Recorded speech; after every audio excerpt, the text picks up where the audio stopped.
श्री सीताराम सरकार की जय। श्री हनुमान जी महाराज की जय। श्री गौरी शंकर भगवान की जय। श्री अयोध्या धाम की जय। श्री सरयू महारानी जी की जय। सब संतन की जय, सब भक्तन की जय। जय जय श्री सीताराम।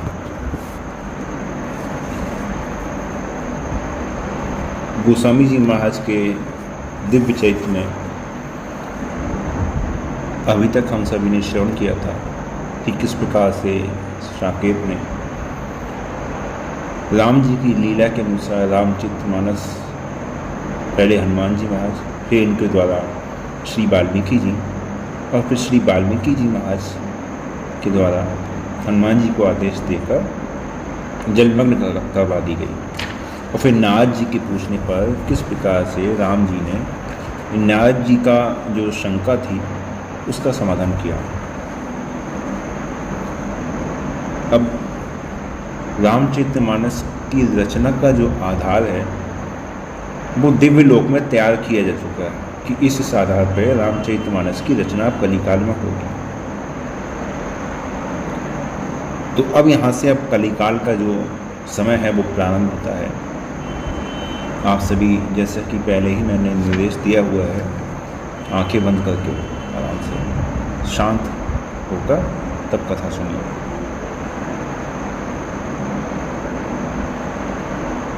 राजापुर गांव में जहाँ पे गोस्वामी जी का जन्म हुआ है, उनके पिताजी पंडित श्री आत्माराम दुबे जी के घर का ये दृश्य है। आप सभी उनके घर की अपने मन में कल्पना कर लीजिए। घर के बाहरी भाग में आत्माराम दुबे जी अपने दो चार जो पड़ोसी हैं, दो चार जो मित्र हैं, उनके साथ बैठे हुए हैं।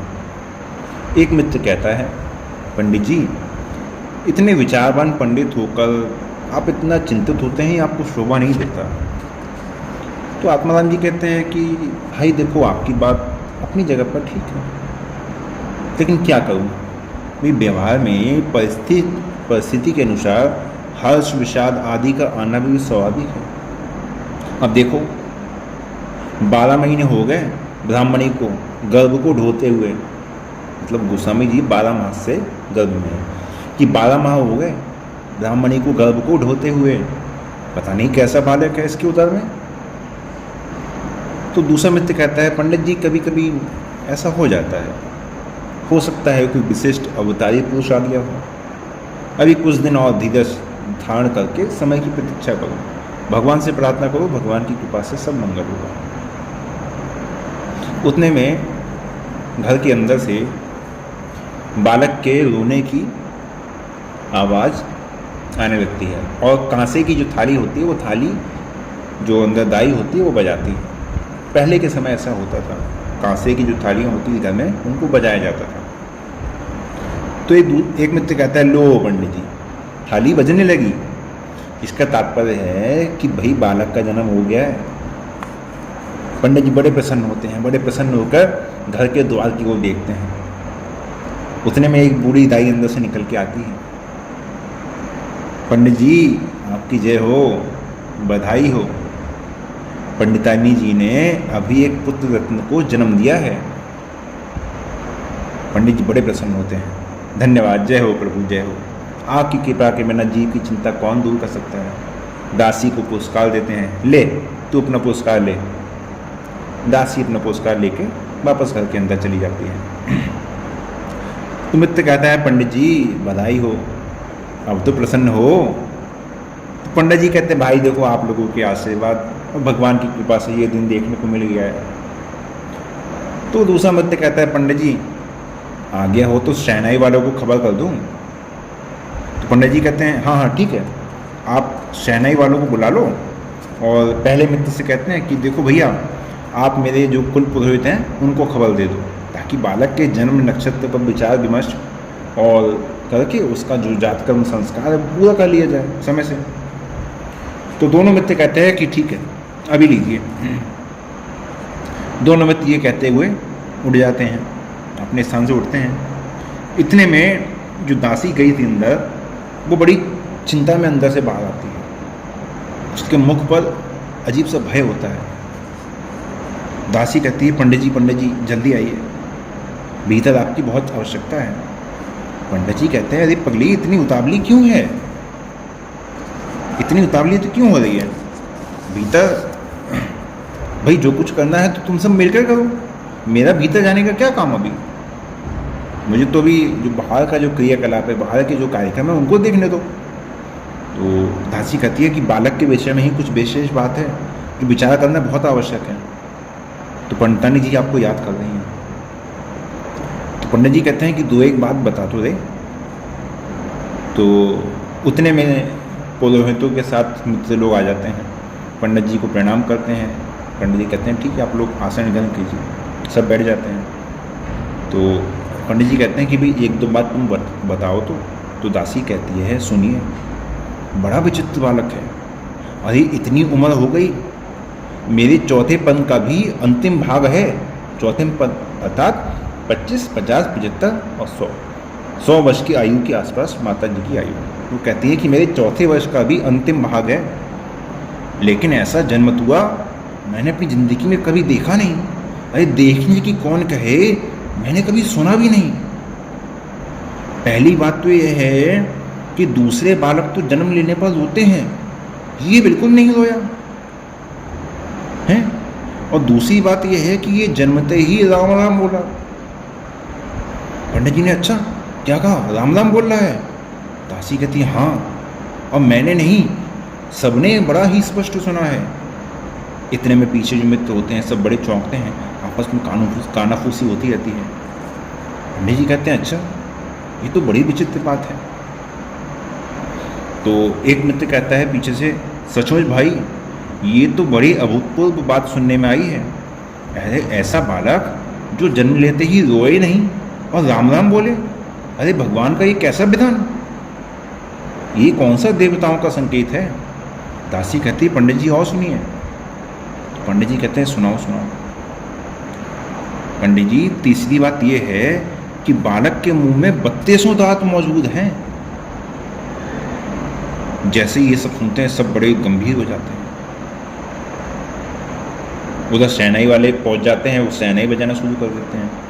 पंडित जी हाथ से कहते हैं भैया तुम अभी रुको, बाजे वाले तुम अभी चुपचाप बैठो, सब बैठो। पंडित जी कहते हैं, दासी कहती है पंडित जी एक विचित्र बात यह है कि आज ही बालक का जन्म हुआ है, लेकिन देखने में बालक ऐसा लगता है जैसे 5 वर्ष का बालक हो।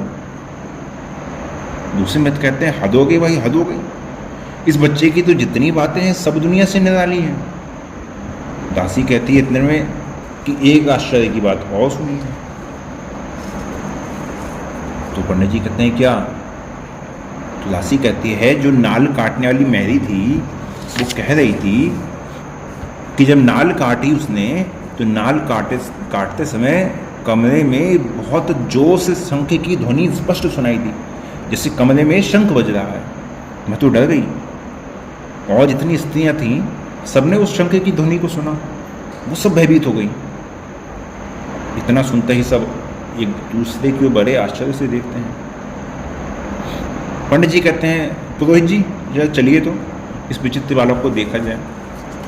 पुरोहित जी कहते हैं पंडित जी रुकिए, अभी शीघ्रता मत कीजिए, बालक का जो जन्म है वो अभुक्त मूल में हुआ है।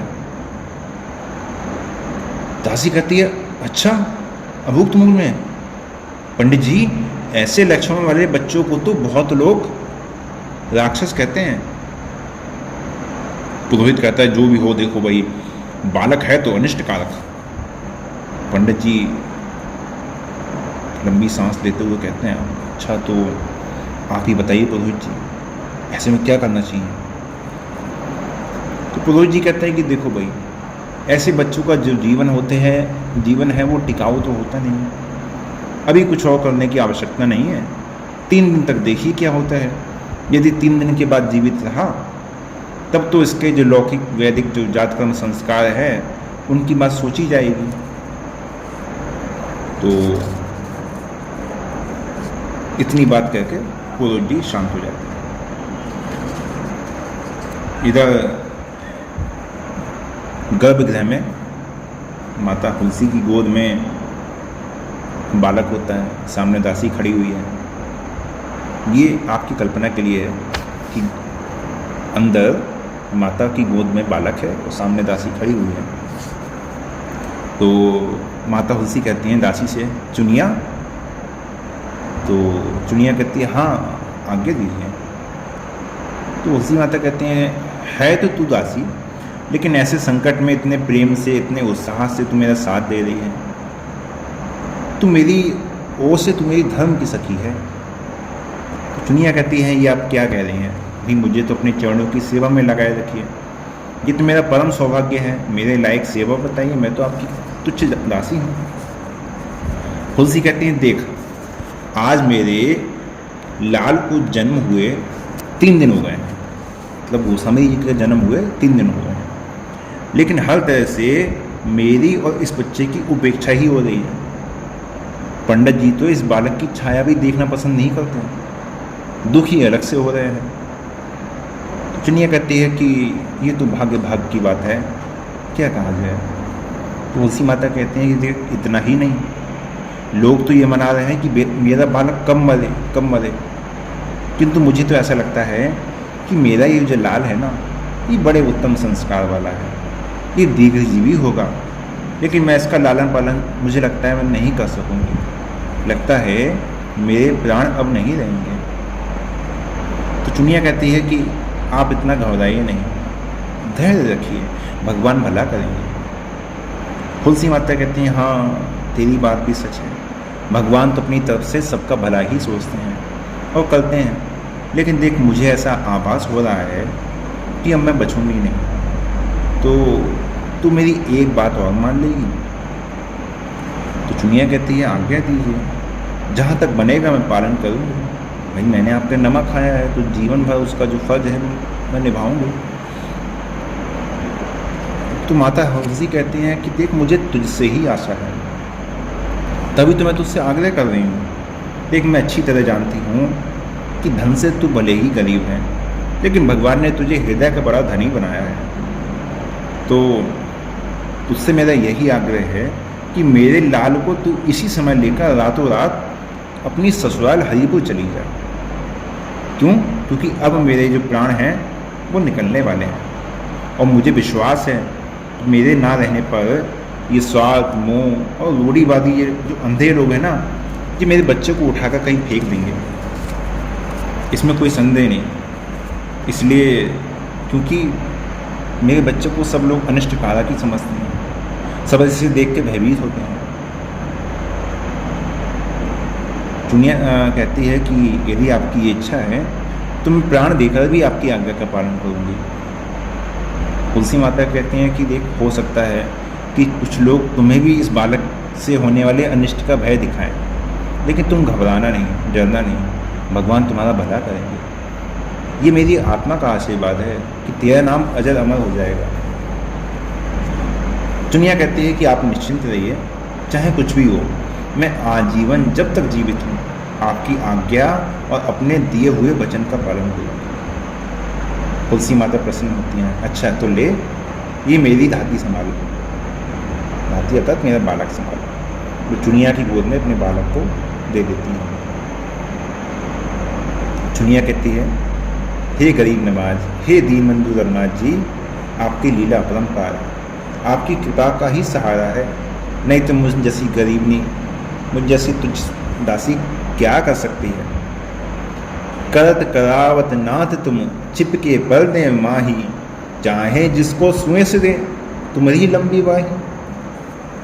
तुलसी कहती हैं चुनिया, तो कहती जी, तो अपने शरीर से कुछ आभूषण निकालती हैं और कहती हैं ले, ये अपने पास रख, उनको संभाल। चुनिया कहती है नहीं, इनकी आवश्यकता नहीं है। तुलसी माता कहती हैं कि देख तू संकोच मत कर, इस बालक के लालन पालन में तुझे भी कुछ आवश्यकता पड़ेगी, तो कहाँ से लाएगी, इसलिए ऐसा कर, निसंकोच इसे स्वीकार कर ले। तुम्हें मेरी सौगंध है, तुम मना नहीं करना। चुनिया कहती है कि आपने तो मुझे बड़े संकोच में डाल दिया है। हाथ में आभूषण लेती है। तुलसी माता कहती हैं कि देख कुछ नहीं, मैं तेरे हृदय को अच्छे से जानती हूँ, अब मैं सुखपूर्वक भगवत धाम जा सकती हूँ। तू रातों रात इसको लेकर अपनी ससुराल हरिपुर चली जा। और यहाँ किसी से ये बात कहने की आवश्यकता नहीं है। इतना कहकर श्री राम श्री राम श्री राम। माता तुलसी अंत में सांचे रक्षक आप प्रभु, चुनिया मात निमित्त सदा सहारो दीजिए तुम गाड़े के मित्र। तो चुनिया इतना सुनकर फिर चुनिया वहाँ से चल देती है।